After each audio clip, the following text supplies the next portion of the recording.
오늘 주시는 하나님 말씀은 시편 57편 말씀입니다. 시편 57편 1절부터 11절까지 하나님의 말씀입니다. 하나님이여 내게 은혜를 베푸소서, 내게 은혜를 베푸소서. 내 영혼이 주께로 피하되 주의 날개 그늘 아래에서 이 재앙들이 지나기까지 피하리이다. 내가 지존하신 하나님께 부르짖으며 곧 나를 위하여 모든 것을 이루시는 하나님께로다. 그가 하늘에서 보내사 나를 삼키려는 자의 비방에서 나를 구원하실지라.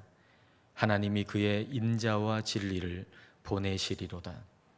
내 영혼이 사자들 가운데에서 살며 내가 불사르는 자들 중에 누웠으니 곧 사람의 아들들 중에라. 그들의 이는 창과 화살이요 그들의 혀는 날카로운 칼 같도다. 하나님이여 주는 하늘 위에 높이 들리시며 주의 영광이 온 세계 위에 높아지기를 원하나이다. 그들이 내 걸음을 막으려고 그물을 준비하였으니 내 영혼이 억울하도다. 그들이 내 앞에 웅덩이를 팠으나 자기들이 그 중에 빠졌도다. 하나님이여 내 마음이 확정되었고 내 마음이 확정되어 싸우니 내가 노래하고 내가 찬송하리이다.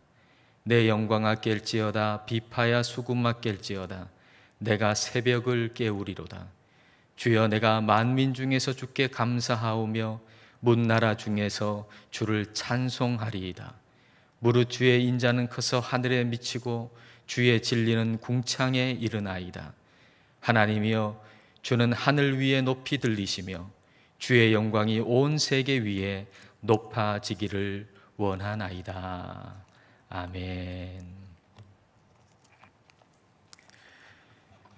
자존감이 심히 상처를 받을 때가 있습니다. 나는 하나님이 사랑하고 그리고 하나님의 사랑을 받는 하나님의 자녀라고 하는 것이 우리의 영적인 정체성이고 영적인 자존감인데, 그 영적인 자존감이 심각하게 무너질 때가 있다는 얘기입니다.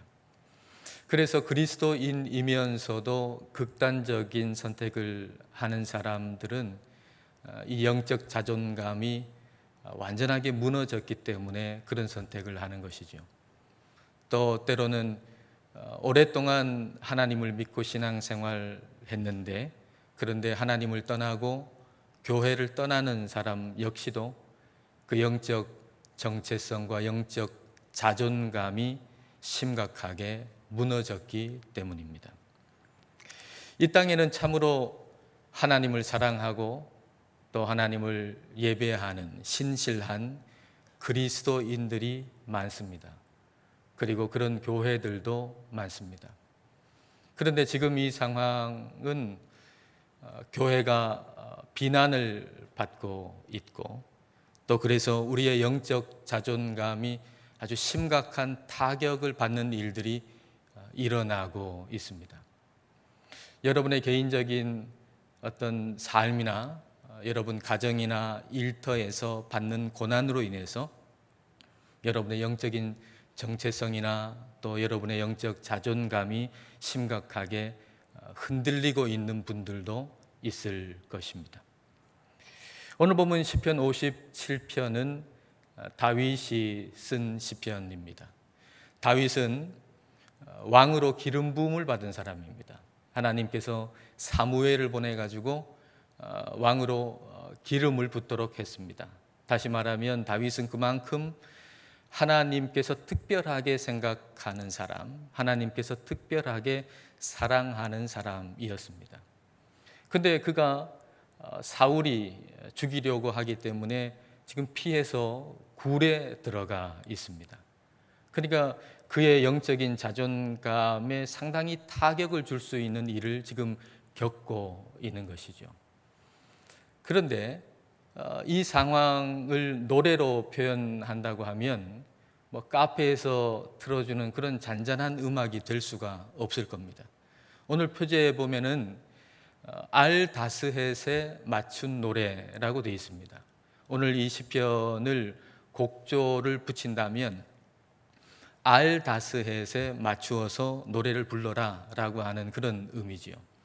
알다스헷이라고 하는 것은 파멸하지 마소서라고 하는 뜻인데요. 그만큼 그 온 생애가 그냥 파멸할 수 있는 그런 상황이라고 하는 것입니다.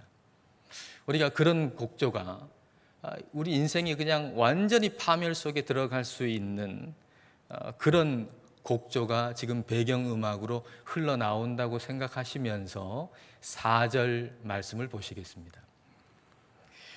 내 영혼이 사자들 가운데에서 살며 내가 불사르는 자들 중에 누웠으니 곧 사람의 아들들 중에라. 그들의 이는 창과 화살이요 그들의 혀는 날카로운 칼 같도다. 다윗이 지금 굉장히 어려움을 당하는데 그것은 사람들 때문입니다. 그 사람들은 사자들 같아요. 불사르는 사람들 같아요. 그들은 말로써 공격을 하는데 그래서 그들의 이빨은 화살 같아요. 그리고 창 같아요. 혀는 날카로운 칼 같습니다. 우리를 참으로 고통스럽게 하는 것은 사람의 말입니다.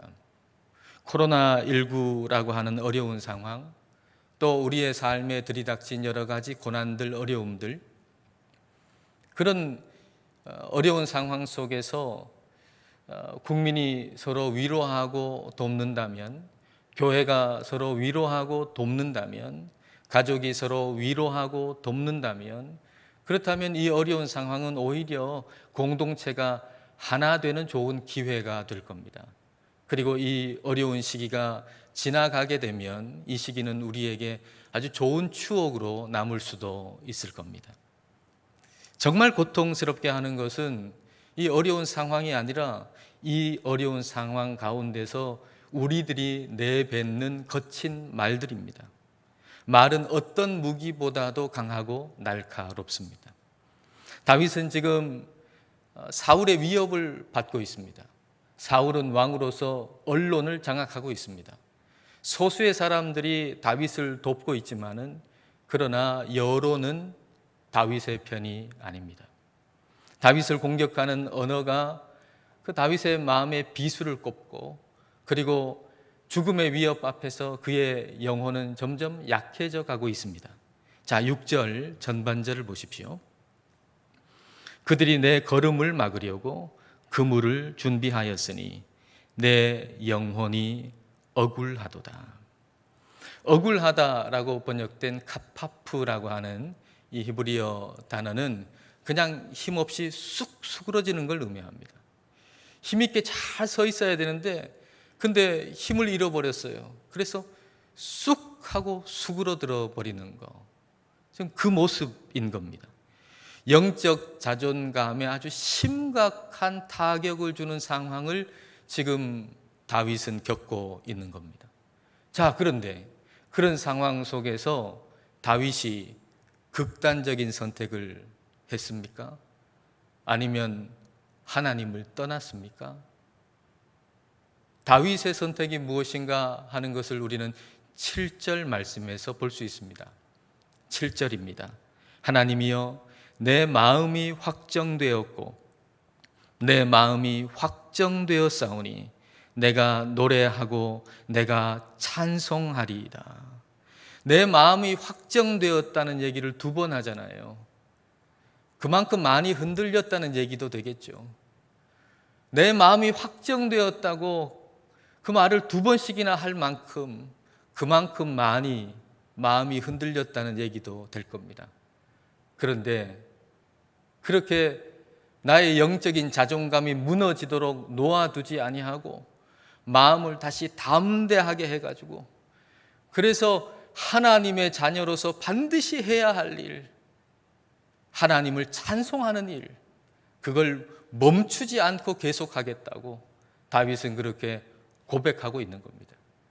그리고 하나님을 찬송하죠. 하나님을 높이죠. 5절과 11절에 보면 똑같이 같은 언어로서 그렇게 하나님을 높인다고 노래하는 그 다윗의 모습을 볼 수 있습니다. 5절과 11절입니다. 하나님이여, 주는 하늘 위에 높이 들리시며 주의 영광이 온 세계 위에 높아지기를 원하나이다. 우리는 하나님을 찬송하도록 지음을 받았어요. 저와 여러분은 다른 것이 아닌 하나님을 찬송하도록 지음을 받았어요. 그래서 우리가 하나님을 찬송할 때 그때 우리의 영적 정체성은 회복이 되고 우리의 영적 자존감이 회복이 되는 겁니다.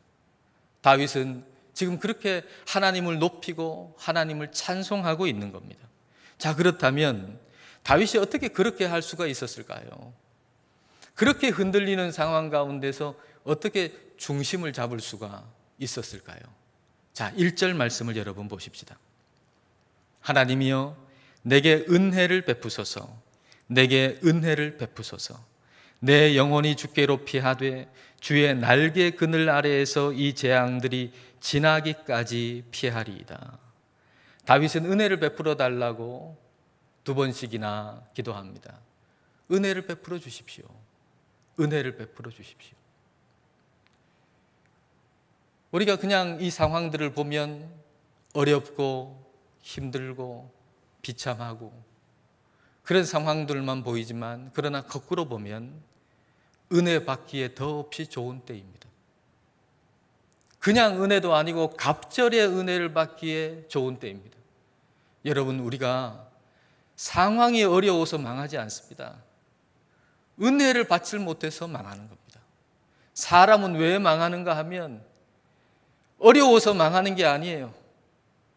그게 육신의 질병이든지 경제적인 어려움이든지 뭐 어떠한 고난이든지 그 어려움 때문에 망하는 게 아니라 하나님의 은혜를 받지 못해서 망하는 겁니다. 저는 이 어려운 상황 속에서도 이 시간 하나님을 예배하는 여러분에게 하나님께서 갑절의 은혜를 베풀어 주시기를 원합니다. 그리고 하나님께서 베풀어 주시는 그 은혜를 여러분이 받을 수 있기를 원합니다. 다윗은 은혜를 구해요. 은혜를 달라고 구해요. 그리고 그 다음에 일반적으로 우리가 생각하지 못하는, 우리가 놓쳐버릴 수 있는 기도를 이어갑니다. 그 기도는 뭔가 하면 이 재앙들이 지나기까지 주의 날개 그늘 아래에 피하겠습니다 라는 기도예요. 이 기도 속에서 마음이 확정되고 확정되었다라고 고백하는 그 다윗의 비결을 여기서 발견할 수 있어요. 이 기도 속에서. 그 중에 하나가 뭔가 하면 다윗은 지금 굴 속에, 그 어둠 속에 피해 있는데 굴 속에, 그 동굴 속에 그 어두움을 하나님의 날개 그늘로 인식하고 있다는 얘기입니다. 하나님의 날개 그늘로. 그 어두움을 하나님의 날개 그늘 아래로 인식하고 있다는 거예요. 다윗은 지금 자신을 죽이려고 하는 사울을 피해가지고 굴 안에 숨어 들어가 있습니다. 내 신세가 왜 이렇게 되었나라고 한탄할 수 있는 상황입니다.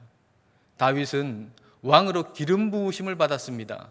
근데 왕이 될 것 같지 않은 분위기예요. 아무리 분위기를 살펴도 왕이 될 것 같지 않아요. 아니, 왕은커녕 살지 죽을지도 모르는 상황이에요. 미래가 불투명해요. 그렇다면 하나님이 나에게 약속하신 말씀은 다 거짓인가? 하나님이 내게 들려주신 말씀은 다 거짓말인가?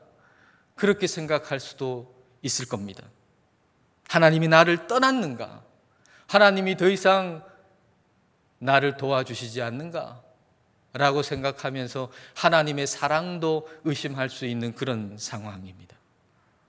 근데 다윗은 지금 그 캄캄한 동굴 안에서 그 캄캄하고 어두운 것을 하나님의 날개 그늘이라고 인식하고 있는 거예요. 새끼 독수리가 제대로 잘 날지를 못해가지고 일단 뙤약볕에 그냥 이렇게 있다고 생각해 보십시다. 맹수의 공격을 받을 수 있는 위험한 처지에 놓여 있습니다. 근데 그때 어미 독수리가 날아오면서 그 큰 날개를 펼쳐가지고 그 새끼 독수리를 덮을 때 그 새끼 독수리는 일순간 캄캄해질 겁니다. 근데 그 어둠은 죽음이 아니라 그 어미의 보호함이죠. 지금 다윗은 동굴 속에 피해 있으면서 그 어둠을 하나님의 날개 그늘이라고 인식하고 있는 거예요. 하나님이 나를 멀리 떠나가지고 여기 하나님이 없다라고 생각하는 것이 아니라 하나님의 임재 한가운데 내가 있다고 생각하는 거예요. 그 굴 속을 바로 하나님이 임재해 계시는 지성소라고 여기는 겁니다. 여러분, 성소하고 지성소가 있죠. 지성소 안에는 하나님의 임재를 상징하는 언약궤가 있지 않습니까? 그 언약궤 위쪽을 시은좌라고 그러잖아요. 시은좌, 말 그대로 은혜를 베푸시는 자리죠. 그 시은좌, 그 언약궤 위에 두 그룹이, 천사가 날개를 중앙을 향해서 딱 펼쳐가지고 그 날개 그늘로 딱 덮고 있잖아요. 그 날개 그늘 아래가 바로 시은좌이고 하나님이 임재해 계시는 장소라고 하나님의 백성들은 생각했어요. 그러니까 지금 다윗은 어떻게 생각하고 있냐 하면은 이 동굴 속이 바로 하나님의 그늘 아래, 날개 그늘 아래, 하나님이 임재해 계시는 바로 그 정중앙에 내가 있다라고 인식하고 있는 겁니다. 여기 하나님이 계시다. 여기 하나님이 계시다. 하나님의 임재 한가운데 내가 있다라고 인식하는 겁니다. 여러분은 지금 이 상황을 어떻게 여기고 계십니까? 너무나도 어렵고 캄캄하고 더 이상 살 수 없는 그런 상황이라고 여기십니까? 아니면 하나님의 날개 그늘 아래라고 여기고 있습니까? 우리가 신뢰할 것은 우리 눈에 보이는 것이 아니라 하나님의 말씀입니다. 하나님은 말씀하시기를 내가 세상 끝날까지 너희와 항상 함께 있겠다고 말씀하셨습니다. 이 말씀은 변치 않는 말씀입니다. 내가 세상 끝날까지 너희와 항상 함께 있겠다. 내가 너를 떠나는 날은 없다. 이 세상 끝날까지 이 세상에 어떠한 일이 있더라도 내가 너와 항상 함께 있겠다. 이게 하나님의 말씀입니다. 우리가 신뢰할 것은 우리의 눈에 보이는 이 상황이 아니라 하나님의 말씀입니다.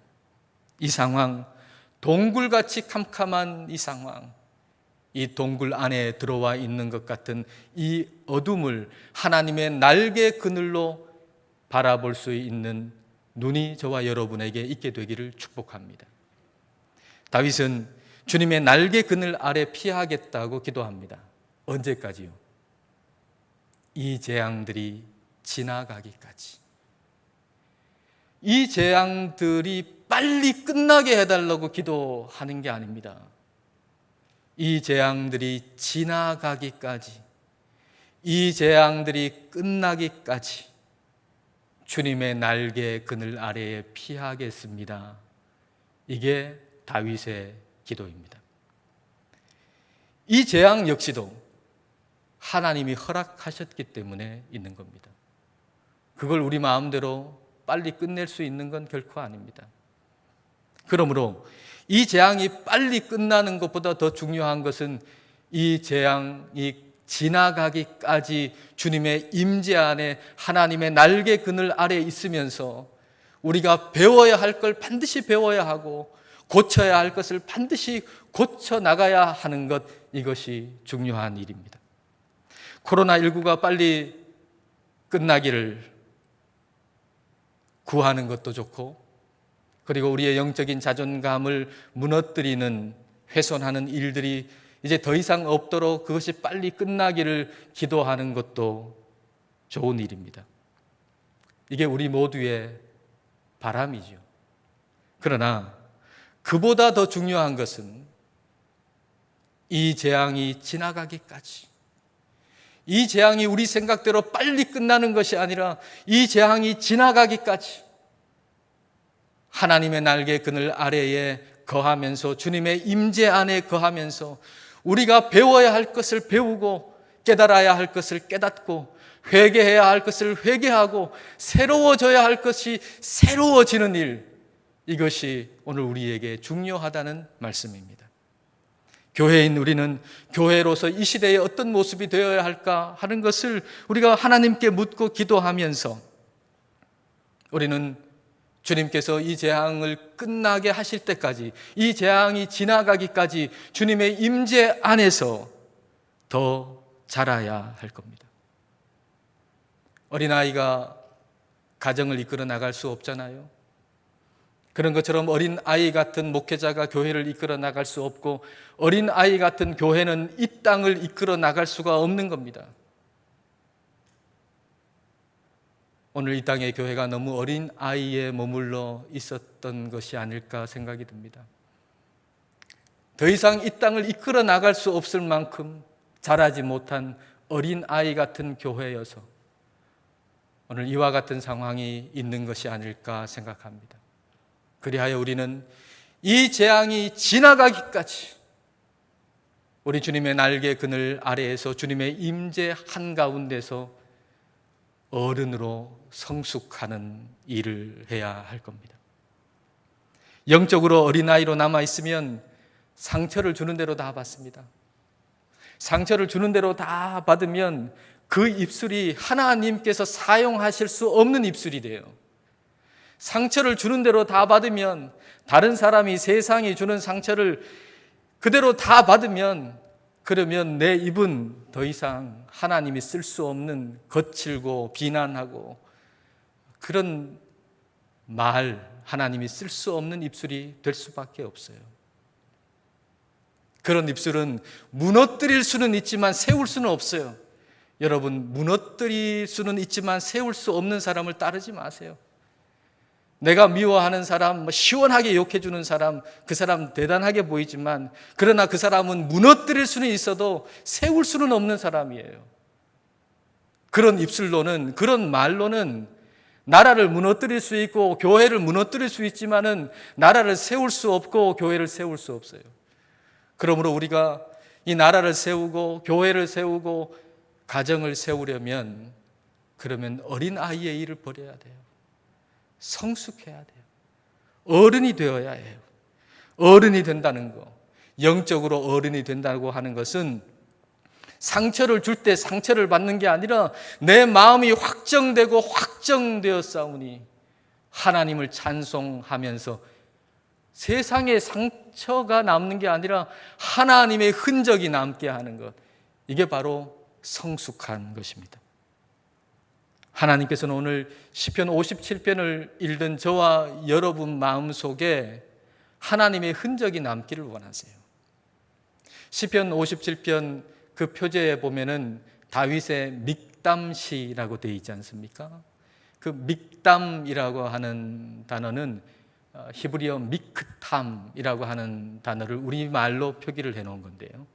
미크탐이라고 하는 것은 정확한 의미는 알 수 없습니다. 그런데 그 단어를 분석해 보면은 카탐으로부터 이렇게 분석이 되는데요. 카탐이라고 하는 말의 뜻은 표시한다, 흔적을 남긴다, 그런 의미입니다. 오늘 하나님께서는 시편 57편 말씀을 통해서 저와 여러분의 영혼에 하나님의 흔적이 남기를 원하는 거예요.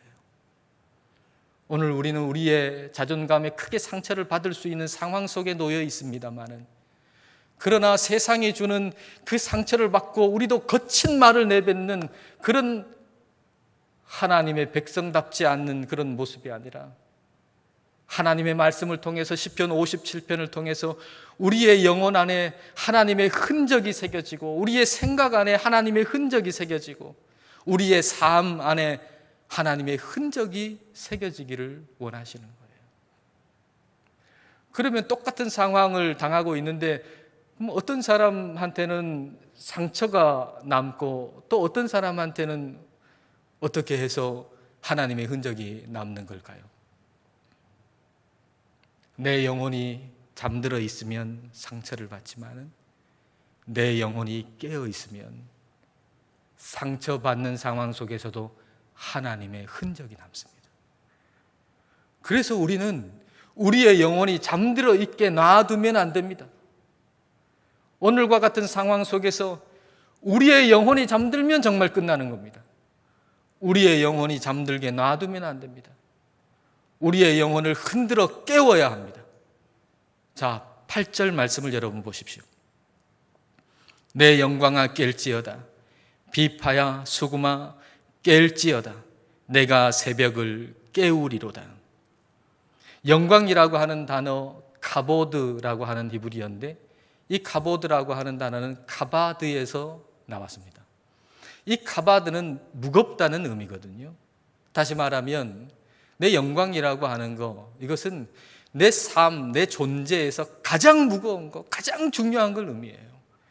여러분의 존재 가운데서 가장 무거운 거, 가장 중요한 게 뭡니까? 그게 영이잖아요. 우리의 영이 우리의 존재에서 가장 핵심적이고 가장 중요하고 가장 무거운 거예요. 그래서 내 영광아 깰지어다라고 하는 얘기는 내 영아, 내 영혼아 깰지어다라고 하는 거예요. 내 영혼아 깰지어다. 내 영혼이 잠들어 있으면 동굴 속에 어둠만 보여요. 그 어둠을 하나님의 날개 그늘로 인식할 수가 없어요. 이 재앙들이 빨리 끝나기만을 원해요. 이 재앙들이 지나기까지 하나님의 날개 그늘 아래에서 있는, 하나님의 날개 그늘 아래에서 배우고 깨닫고 새로워지고 회개하고 그 결단을 하지를 못하는 거예요. 우리는 잠든 우리의 영혼을 깨워야 합니다. 새벽을 깨워야 합니다. 새벽을 깨운다는 얘기는 새벽이 이미 여기에 와 있다는 얘기입니다. 새벽을 깨운다는 얘기는 하나님께서 새벽을 가지고서 우리 옆에 지금 와 계시다는 얘기입니다. 아침이 시작이라면 새벽은 그 시작을 준비하는 시간입니다. 우리는 새벽을 데리고 올 수는 없습니다. 그러나 우리의 몫은 새벽을 깨우는 것입니다. 하나님께서 저와 여러분을 위하여서 아침을 다 예비해 놓으시고 그 아침을 가장 먼저 맞이할 수 있도록 새벽을 데리고 우리 옆에 와 계신 겁니다. 새벽을 깨우는 사람이 아침을 가장 먼저 맞이하는 겁니다. 그 새벽을 깨워야 합니다. 그래서 하나님께서 예비하신 그 시작, 그 아침을 누구보다도 먼저 맞이하는 저와 여러분이 되어야 합니다. 지금은 캄캄한 밤이 아닙니다. 이미 하나님께서는 아침을 예비하시고 새로운 시작을 예비하셨고 새벽을 데리고 우리 옆에 와 계십니다. 그러므로 우리는 그 새벽을 깨워야 합니다. 새벽을 깨운다는 것은 하나님의 그 임재 속에서 지금 여기에 하나님이 계시다고 하는 것을 분명히 믿으면서 그 하나님의 임재 속에서 하나님의 날개 그늘 아래에서 배워야 할 것을 하나도 빠짐없이 배우고 깨달아야 할 것을 하나도 빠짐없이 깨달으며 회개해야 할 것을 빠짐없이 회개하고 새로워지는 것을 의미합니다. 오늘은 우리의 영적 자존감을 무너뜨리는 일들로 가득한 세상 속에서 저와 여러분이 살고 있습니다. 그러나 하나님이 예비하신 아침이 있다는 사실, 하나님이 이미 예비하신 새로운 시작이 있다는 사실을 우리가 분명히 알고 새벽을 깨우며 그리하여 누구보다도 하나님이 예비하신 그 아침을 먼저 맞이하는 저와 여러분 다 되시기를 주님의 이름으로 축복합니다. 기도하시겠습니다.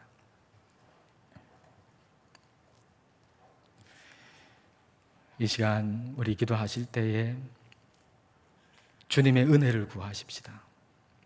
그리고 이 재앙, 이 어려움이 지나기까지 주님의 날개 그늘 아래 피합니다 라고 기도하십시다.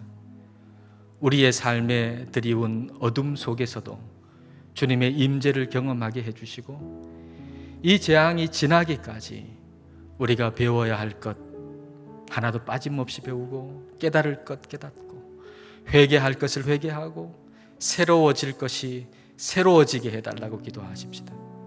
주님께서 준비하신 아침을 가장 먼저 맞을 수 있도록 새벽을 깨우게 해달라고 이 시간 우리 함께 기도하겠습니다.